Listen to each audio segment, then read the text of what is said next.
જય સોમનાથ મિત્રો, સ્વાગત છે તમારું નવા વ્લોગમાં। આજે આપણે બનાવીશું મિક્સ વેજીટેબલનું શાક। જે માટે આપણે ગુવાર લીધા છે, રીંગણું છે, બટેટું, ટામેટું, વાલ, પાપડી, વાલોળ, મોટી ચોરાફરી, નાની ચોરાફરી, ઝીણી ચોરાફરી બધું શાકભાજી લઈ લીધું છે અને તેને સુધારી લઈશું। હવે તેને લસણ લેશું, આદુનો એક કટકો લેશું, તેમાં લીલા ધાણા અને સ્વાદ અનુસાર નમક ઉમેરી બધું સારી રીતે ખાંડી લઈશું।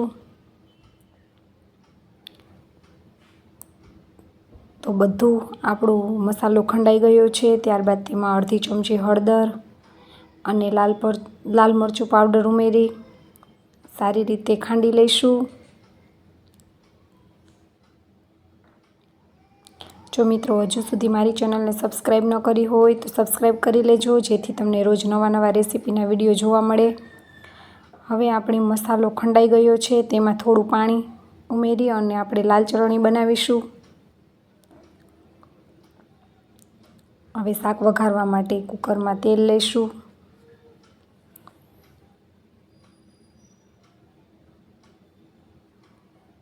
તેમાં રાઈ ઉમેરીશું। રાઈ ફૂટી જાય પછી અડધી ચમચી જીરું ઉમેરીશું, ચપટી હિંગ નાખીશું। ત્યારબાદ જે લાલ ચટણી બનાવેલી છે તે નાખીશું।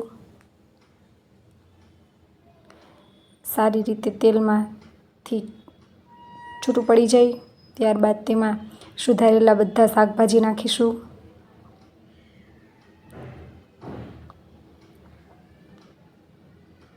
સારી રીતે હલાવી લેશું। ત્યારબાદ તેમાં ટામેટું ઉમેરી તેલમાં ચડવા દઈશું। આપણું શાકભાજી તેલમાં ચડી ગયું છે। હવે તેમાં 1 ગ્લાસ જેટલું પાણી ઉમેરીશું અને બધું શાકભાજી સારી રીતે ચડી જાય તે માટે 3 થી 4 વિસલ કરીશું। તો આપણું શાક તૈયાર છે।